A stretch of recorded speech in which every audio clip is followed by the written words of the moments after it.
The galaxy thought humans were simple, harmless, just another species with basic tools and big dreams. But when one human stepped into the Galactic Council and calmly explained why Earth had to write rules for how not to fight too brutally, everything changed. What started as laughter quickly turned to silence, and by the end of the meeting, the stars would never see humanity the same way again. This isn't a war story. It's a story about imagination, survival, and the terrifying genius of human creativity. If you are new here, then please subscribe this channel and show thumbs up by liking the video. Now let's move to this wonderful story. In the shining halls of the Andarian Conclave, soft lights reflected from the crystal-paneled ceilings, casting gentle glows across the wide chamber. Delegates from dozens of different worlds gathered in, a peaceful hum of chatter, their voices forming a musical blend of clicks, hums, and whispers. It was the day of the Earth integration meeting, an event most thought would be little more than a formality. After all, Earth was widely considered harmless, a primitive world still new to interstellar travel. The thought of humans sitting at the same table as ancient starfaring civilizations brought more amusement than alarm. Ambassador Vatrax, a tall and ribbon-finned member of the Solari people, floated effortlessly in his anti-gravity harness as he tapped his long digits against a data slate. He turned toward his fellow delegates with an amused tone. "And now we consider Earth the planet of curious mammals," he said, voice dripping with soft sarcasm. A ripple of quiet laughter passed through the room. "They still use combustion engines," added Minister Loxia from the crystalline world of Arankel. Her voice sparkled like chimes in the wind. Fascinating in a historic way. Counselor Drevik, whose species communicated through rhythmic vibrations of their wing pads, clicked out a playful beat. "Didn't they only recently begin using light-speed travel? How quaint." Someone projected a floating hologram of Earth's early space capsules, metal pods that looked like they belonged in a museum. Even more laughter followed. It wasn't cruel, but it was condescending. The mood in the room was light and filled with the type of humor people share when discussing an ancient myth or a child's drawing. That was when the chamber doors opened with a soft hiss. All conversation stopped. Everyone turned. A human had arrived. The man walked in calmly, his boots echoing against the smooth floor. He wore the dark blue uniform of Earth's diplomatic corps, neatly pressed and without decoration, save for a simple name tag, Marcus Hale. He looked around the chamber. With polite interest, his expression calm and unreadable. He didn't bow or hesitate. Instead, he walked straight to the center podium, hands clasped behind his back, posture relaxed but confident. Ambassador Vatrax smiled warmly, though his amusement was still present in his tone. "Ah, welcome, Representative Hale. We were just admiring your world's creative technologies, so much heart in such simple devices." Marcus nodded once. "Always good to be admired," he said. His voice was pleasant, low, and carried a quiet strength. Counselor Drevik clicked out a polite greeting and followed it with a question. "We understand you served in your planet's defense forces before becoming a diplomat. May we ask, what was that like, using such traditional tools for battle?" There was no insult in the question, only curiosity. The council genuinely didn't understand how humans could survive with such outdated methods. Marcus's smile widened, slightly, not in annoyance, but in something that looked almost like mischief. He looked around the chamber, eyes meeting those of each ambassador one by one. "I served for 15 years, he said calmly. "I saw things I'll never forget. But I think the most interesting part isn't how we fought. It's why we had to write down the rules for how we fight in the first place." A puzzled silence settled over the room. "Rules for war?" asked Minister Loxia. "You mean you had to regulate how you fight?" Marcus raised an eyebrow. "You don't?" The question landed like a stone in a quiet pond. Ambassador Vatrax tilted his head, confusion clearly written across his shimmering face. "Most advanced civilizations have outgrown physical warfare.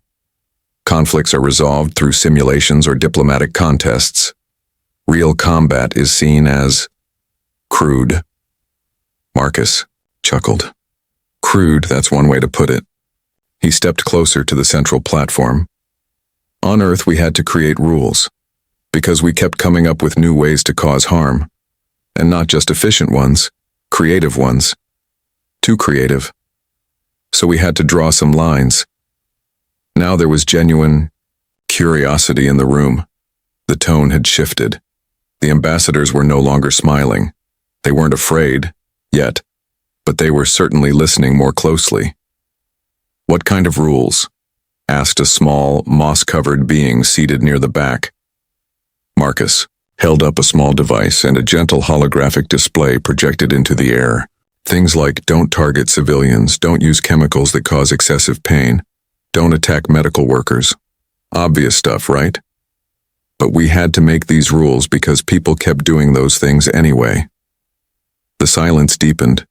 Not even the ventilation hum seemed to stir the room now. Ambassador Vatrax's voice had lost its lightness.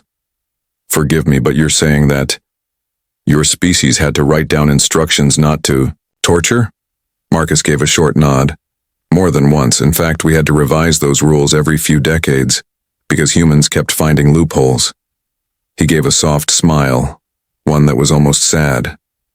"One of our most famous treaties had to include a specific clause banning the use of weather as a weapon. Turns out people figured out how to influence it." Several delegates shifted uncomfortably in their seats. Marcus clasped his hands again. "But don't misunderstand. These rules weren't a failure. They were progress. They meant we were trying. Because humans are strange. We imagine 1,000 ways to destroy. But we also imagine 1,000 more to rebuild, to survive, to protect." There was a long pause. One of the younger delegates near the side of the chamber blinked slowly and whispered, "They aren't primitive, they're unpredictable." The words hung in the air like mist. Marcus smiled once more. "I'd be happy to share a few examples of our more inventive solutions. I think you'll find them educational." No one laughed this time. Marcus Hale stood in the center of the galactic chamber, his presence no longer dismissed or laughed. And the change in the atmosphere was clear. The laughter from earlier had disappeared, replaced by curious silence. Every alien eye in the room was now fixed on him. Some stared with cautious interest, others with a hint of unease. No one had expected this calm human with his polite voice and easy posture to speak of war. Not with anger or pride, but with a quiet honesty that carried more weight than any weapon ever could. He tapped his device again, and a second holographic image appeared, this time a simple aged piece of paper. The text on it was written in Earth's language, unfamiliar to most in the room. "This," he said, "is from one of our earliest formal agreements, the Hague Conventions. It laid out the basic rules for how humans should treat each other during war. We had to make them official because people didn't always agree on what was too far. You'd think some things wouldn't need to be explained, like not using poisoned arrows, but, well, we found out otherwise." There were no chuckles this time. Counselor Drevik leaned forward slightly, the shimmering folds of his wings unusually. "Still, are you saying your people had to be told not to poison others during battle?" Marcus nodded. "Yes, and not just once, several times. Because when pressure builds and survival is on the line, humans become very inventive. We discovered that creativity isn't always peaceful. Sometimes it takes us down darker paths." He turned to the next image, this one a collection of small, sharp tools. These were called bayonets, early weapons, really. Long knives you could attach to a rifle. At one point, we had to discuss in detail what shape the blade could be. Serrated edges were banned. They caused too much suffering. Smooth blades were allowed. See the difference? It's small, but we wrote it down anyway. A soft whisper moved through the chamber. The beings present, some with centuries of peace behind them, struggled to understand, not because they couldn't comprehend violence, but because they had evolved past needing to manage it with such detail. The idea that a species had to carefully define the shape of its weapons disturbed them in ways they couldn't express. "Ambassador," Vatrax, whose earlier amusement had completely faded, finally asked the question that had been building in every mind present. Why? Why would your kind need to keep creating these rules? Why not stop? Marcus looked at him thoughtfully. Because we don't always stop. That's the truth. But we try. With every new conflict, we learn something awful. And every time we tried to prevent the next one from being worse. Sometimes we succeeded, sometimes we failed. But the rules were a way to hold ourselves accountable. The next image appeared. It was of a group of people standing in a courtroom, serious expressions on their faces. After one of our greatest conflicts, we held trials. We judged people not for losing a war, but for how they fought it. For crossing those lines we had written. It was one of the first times in our history we said as a planet that some things were simply not acceptable, no matter the reason. Several ambassadors nodded slowly. This concept was familiar to them. Accountability, justice. But seeing it applied to warfare and described with such clarity gave it a new weight. Marcus continued. We banned certain gases because they caused slow, painful deaths. We restricted certain bullets because they tore bodies apart in ways that even our doctors found horrifying. We said no to attacking those who couldn't fight back, like medics or surrendering soldiers. And later we extended those protections to civilians, schools, hospitals. Minister Loxia, who had earlier joked about combustion engines now, looked troubled. And you needed to write these things down? He nodded. Because someone always found a way around them. A loophole. So we updated the rules. Again and again. We kept learning and adjusting. And even today, we're still doing it. Because human imagination doesn't stop. If there's a way to make something more powerful, more effective, someone will think of it. So the rest of us work just as hard to keep things in check. Ambassador Vatrax folded his long fingers together. You said earlier that humans are strange, that you prepare for everything. Is this what you meant? Marcus smiled faintly. Partly. See, we're not the strongest, or the fastest, or even the smartest by galactic standards. But we're incredibly adaptable. If something breaks, we fix it. If something doesn't exist, we build it. If a tool was meant for one thing, we figure out how to use it for 10 others. That includes war, but also peace. The chamber was quiet once more, but it wasn't an empty silence. It was the stillness that comes when people are truly listening, trying to understand something deeper, something unexpected. Marcus took a small step back, letting the final image settle, a list of the Geneva Conventions with words like protection, prohibition, accountability glowing softly. Earth's story isn't one of perfection. It's messy, complicated, but it's ours. And every rule we've written is a sign that we want to be better. Not just stronger, but wiser.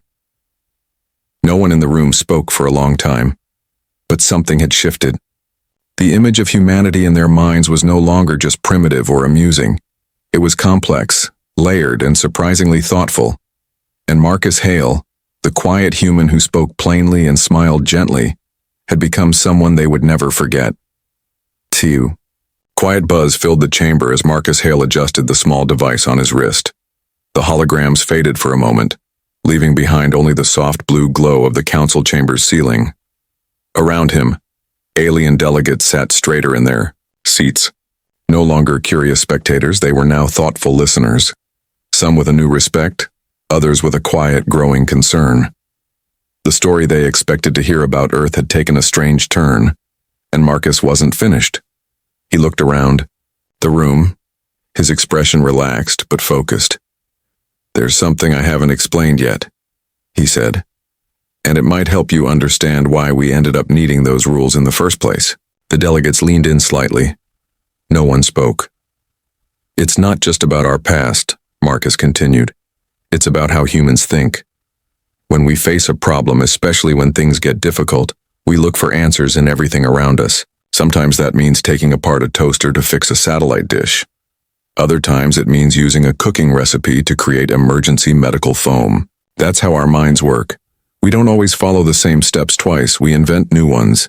He tapped his device again and a hologram appeared showing an early rescue drone developed on Earth. This here was built during a storm season. Originally, it was designed to carry medicine to flooded areas, but someone realized it could also carry sensors and later, communication beacons. Eventually, those beacons were adapted for use in space rescue. Same machine, just a different way of thinking. Counselor Drevik blinked slowly, his wings folded neatly behind him. So, the same technology used to save lives was also turned into a system for planetary defense? Marcus nodded. Exactly. Not because we're obsessed with conflict, but because Earth has always had limited resources. If we can use the same object 10 different ways, we will. And that mindset follows us everywhere, even into space. He shared another image, this time of a small black device about the size of a book. This is a water purifier. It was invented for outdoor use on long hikes. Someone figured out that by changing the filter materials, it could also be used to clean chemical spills. Then, someone else figured out how to plug it into a habitat system on Mars. Now it's standard in all deep space missions. Minister Loxia, still quiet from earlier, tilted her head. But isn't that dangerous? Using tools for things they weren't made for? Marcus gave a half smile. Sometimes. But that's how we learn. We test, we fail, we adjust. It's part of the process. In fact, some of our biggest breakthroughs happened because someone used something the wrong way and realized it worked better that way. He walked across the chamber floor, now speaking more freely. There was a time our people didn't know how to deal with high-altitude survival. Then someone looked at aircraft life vests and thought, what if we added temperature control and a sealed helmet? That led to the first spacesuit prototypes. Not from a lab, not from a university. From someone asking a strange question at the right moment. A gentle chuckle escaped from one of the smaller delegates seated near the side. Marcus caught the sound and smiled. It's funny, isn't it? All these complicated solutions started with everyday things. It's not always about advanced science. Sometimes it's about having duct tape and a deadline. That earned a few more laughs. Nervous but genuine. He tapped his wrist again and pulled up a series of short clips. Footage of human engineers repurposing farming drones for wildfire tracking, fishermen using sonar systems to guide search and rescue, teams, even school children designing hand-crank radios that worked after natural disasters. When Earth faces problems, Marcus said, we don't just rely on our best scientists. Everyone contributes. Innovation comes from everywhere, from soldiers, from farmers, from kids. We're always looking for better ways to solve the next problem.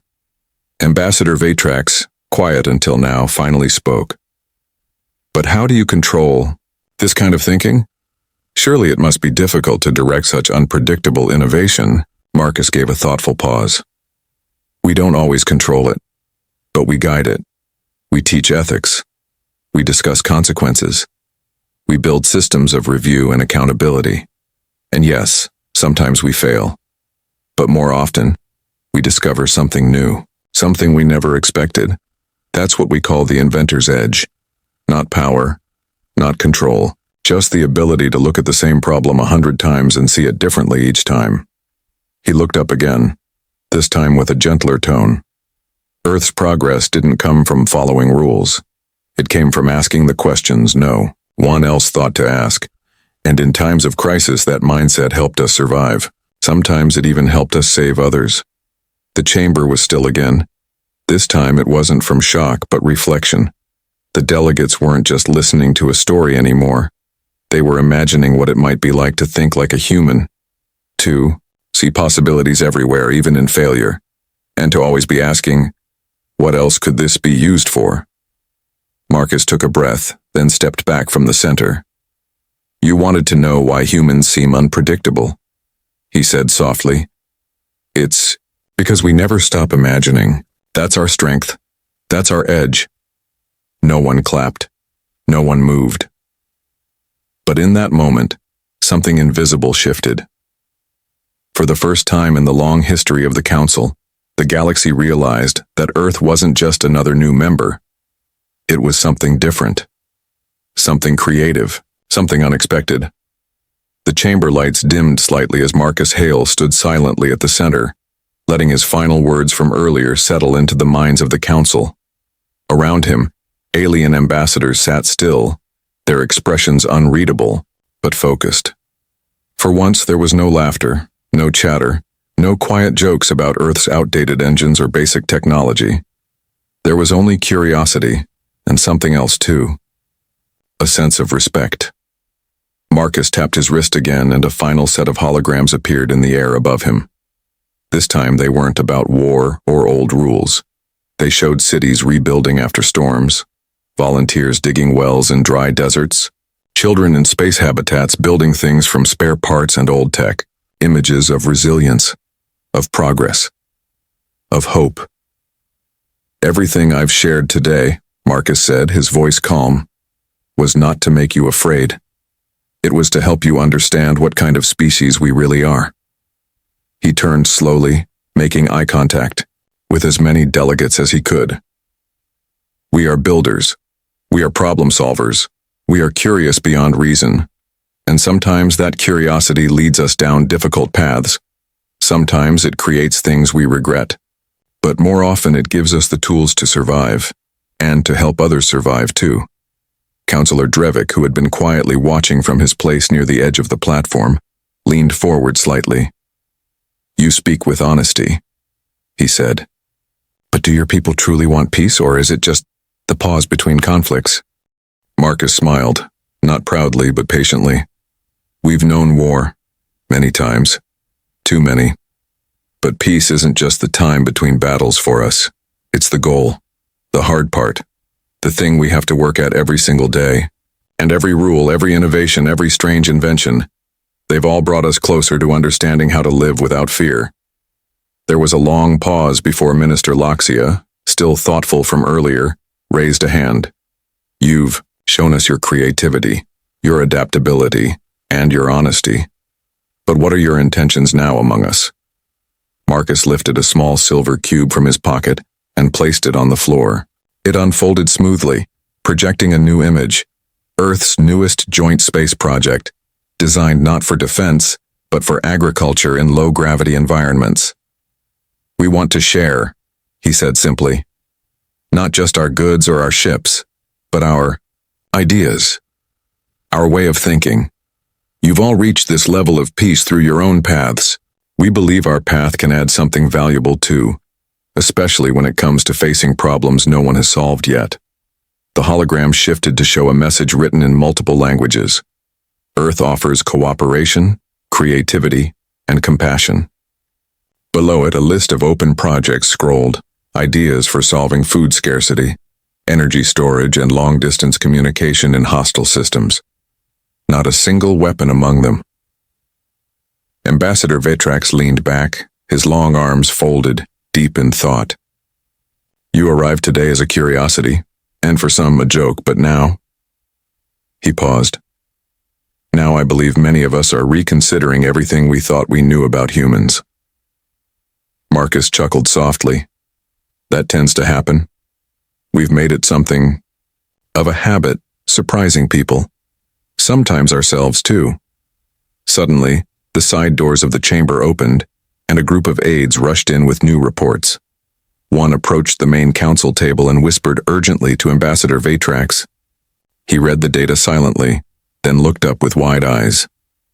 The Integration Committee has just updated Earth's classification, he announced. Effective immediately, the human species is no longer considered low-threat developing. It is now listed as strategically essential, highly innovative, and unpredictably adaptive. Marcus raised his eyebrows, mildly amused. Well, that's a mouthful. But accurate, said Drevik.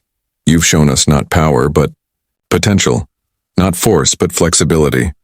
And that may be more important in the long run. One of the younger delegates, quiet up until now, asked gently, Is it true you once converted a beverage factory into a launch platform in less than 3 days? Marcus laughed. Yes, we had to. Supplies were stuck in orbit and someone noticed the factory's storage tanks were perfect for stabilizing the platform. That's what I mean. We look at what we have, not what we lack.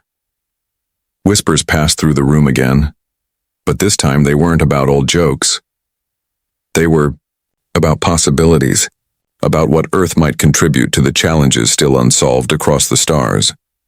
Then, as the chamber returned to order, Ambassador Vetrax looked down at his console.